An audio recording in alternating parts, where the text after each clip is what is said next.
Before you buy honeybees this year, watch this video. The last time I bought honeybees was 2017, and it's now 2020. And when I did buy the honeybees, I regretted it because I wasted my money. I bought some packages for Foley's Russian Bees Queens. The packages were full of mites, and I had 14 packages. I opened all at the same time in 14 different hives. And the bees flew up into the air, did cleansing flights, and ended up on my garage roof and died. 2/3 of the colonies end up being large, and 1/3 of the colonies end up being really small. So it was a disaster. And the queens I bought from Foley's Russian Bees, I had a total of 46 sent to me. Half of them died during shipping and after shipping. About 20 queens actually made colonies, and of those 20, only a couple of them were actually large colonies, and they weren't large enough to winter outside, and the mites took a toll on them. They weren't mite resistant, contrary to what Jason Foley had told me. Now these are some windows I have. I breed my own bees. If you haven't seen my videos, I breed my own bees, make my own queens. I do not buy packages. I do not buy nucs. I do not buy any queens. Like I said, I bought queens from Foley's Russian Bees. He sent a total of 46 to me. About 20 of them made colonies, and they weren't really all that good. They weren't mite resistant. It was a waste of money. 2018, September of 2018, I bought some formic acid, and I didn't have any losses last winter, so I figured, okay, good product. And I went ahead and I used it last September, 2019, and I bought it from Better Bee. And the reason I bought it from Better Bee because I had 75 colonies, or approximately, and I didn't want to buy the new 30-dose pack. It's more expensive. They raised the prices, so I bought this from Better Bee, 3 of these. And I expected it killed all the mites, but I found out later it didn't kill the mites. And this is what it looks like. Every time I've used it, it's killed 10% of my queens and 10% of my colony strength. But I was ready to accept that and okay with that, with the assumption that it would kill the varroa mites. But last year, 2019, it did not kill the varroa mites. So as soon as I realized my bees were dying and they still had varroa mites, what I did was I opened up a lot of my colonies here. They have screens on top, and right now they're a little bit warm. It's warm outside. They were clustered here, and I could count how many mites were on how many bees, and I had 1 mite for every 100 bees. So I didn't have to do a mite count on the bottom of my hives through the bottom board. I could just look at the top of them, and I knew my bees had mites. So I quickly ordered this Approx vaporizer.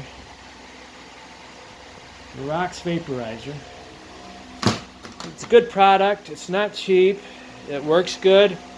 And I got this through Better Bee, $165. And at the time I bought 350 grams of acetic acid at the same time. But I should have shopped around. I paid $38 for that 350 grams of acetic acid when I could have bought this off of eBay or Walmart online for $28 or less. This is 10 pounds. It's the best value. So I got 10 tips here for you for new beekeepers. Stay away from crop farmers' fields. Neonicotinoids are deadly to honeybees. I had a farmer plant 150 yards south of me last May on a windy day with the wind was blowing off the field, and it was blowing directly into my hives over here, and it was killing my bees. So stay away from farmers' fields. Raise your own queens if you can. You have to have other beekeepers in the area. You don't want to inbreed your bees. Virgin queens will mate with drones from their area if they have no other drones to mate with. So if there are no other beekeepers in your area, you will end up with inbred honeybees. So if you can, raise your own queens, because the queens you buy may be last year's queens, especially in packages. I can pretty much guarantee you, if you buy a package, you're going to get last year's queen, because the commercial beekeepers, they want to requeen every year. They don't want to take the chance of having a colony lose a queen during the summer. They want new queens, so they can't afford to just kill that queen. So what they do is they'll put it in a package with some of their old bees. They're left over from the almonds in California, bees that aren't all that healthy, and they'll sell it to you, and you end up with an old queen, and your colony loses their queen, or your colony dies, and then they tell you, oh, it's because you're a bad beekeeper, you don't know what you're doing. When actually, it's because the bees were inferior, poor quality, treated with chemicals before you got them, and the queen was probably last year's queen or older. So if you can, raise your own queens, breed your own bees, make your own nucs. Don't buy any bees from anybody. Okay, don't expect the weather forecast to be right. Like half the time they're wrong. So you have to be prepared for that. And then check your bees daily if you can. I have bees outside here.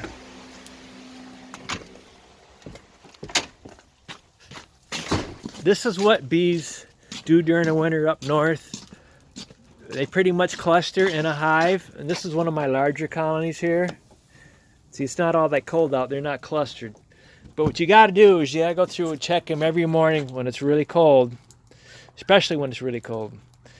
And make sure they're not chilled. I have a little flashlight that fits in there. Make sure they're not chilled. If they're chilled, you have a chance to bring them inside and warm them up. You can still save them. But if you don't check them every day, you don't know. So check your bees daily. And I see a lot of people want to leave their colonies out in the field somewhere.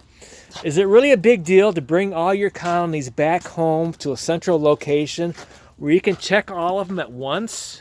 I mean, we got beekeepers that haul their bees all the way to California every winter and then bring them back. Is it really a big deal to bring your bees home to a central location and check them every morning just to make sure they're okay? I don't think it is. So check your bees daily.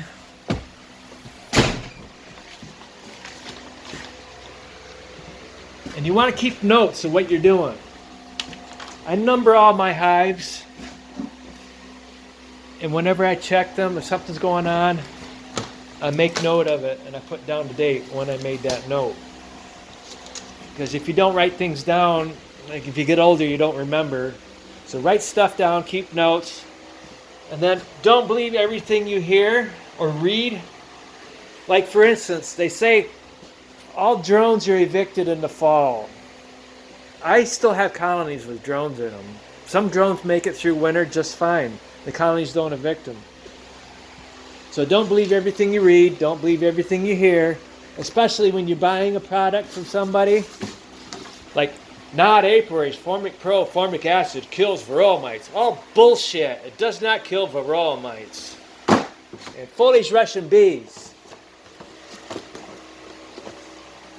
He claims his bees are resistant to mites. Bullshit. They're not. And he claims that hybrids are inferior. Bullshit, they're not. Don't believe everything you hear from people. Don't believe everything you read. Save your money. Minimize expenses. A lot of this stuff I build myself. I build my own frames. And then I don't use the nuke boxes. If you've seen some of my other videos, I use my deeps. I have insulated fillers that take up one side here and take up the other side here. I put 5 frames in here. And that becomes my nuke. When that queen starts laying, I can add 2 frames. I take out one of those insulated fillers. I add 2 frames. When they need more, I'll take out the other. I don't have to have a nuke box. So simplify your operation. Minimize your expenses. Build what you can. If you cut down on expenses, you can make money. Oh, and love it or leave it. If you don't love honeybees, don't do this. You know, you have to love them. You have to dedicate your life to them. I've helped a lot of people in my area that didn't love honeybees as much as I do. And if they had a birthday party to go to or a wedding or whatever, the bees got put aside. They didn't do what they should have done. They went to a family gathering instead.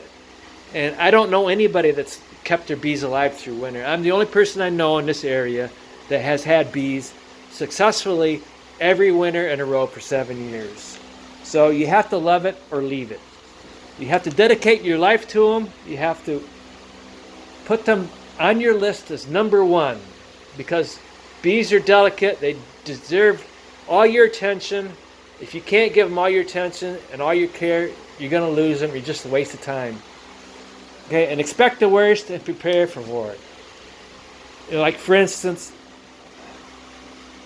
I should have expected that I had varroa mites after I used this Formic Pro. But I didn't. I assumed that the Formic Pro worked. And a month later after I used this product, I started to realize my bees were dying. If I had waited another month longer, it would have been too late to save my colonies. But I waited a month and my colonies are smaller, so I have to end up working hard, bring them inside, because they lost half their colony strength in October and November. These colonies were large enough to be outside when I left them out there at the end of September. But because I slacked off and assumed they're smaller now, so I got to bring them in here. So they wouldn't survive outside with sub-zero temperatures. So you have to expect the worst. And then the last here, share your knowledge with others, other people that are beekeeping. And that's what I'm trying to do. I'm trying to put my videos on YouTube, getting people to stop doing what everybody else is doing. Don't buy those packages every spring from people. Every year they go up. I'm sure a package in 2020 is going to be $130, and a nuke's going to be $150. I see queens are $40. What a waste of money. You know, if you breed your own, put them in the windows. My small colonies here that were small at the end of summer, the last ones that I bred, I put them in the window. I look at them just about every day. And then I have a few bees that leak out from these hives here, and I gather them up in the windows. Every couple hours or so, if I'm home, I come and gather up bees. And if I'm not home at the end of the day, I gather up bees and I put them in an entrance feeder here. And I cover them with a rag. I see a lot of videos on YouTube where people are putting bees inside a building with no light. I did that my second winter. I saw something on YouTube. See that shed out there? I put 12 colonies in there January and February. The queens did not lay until I took them outside in March.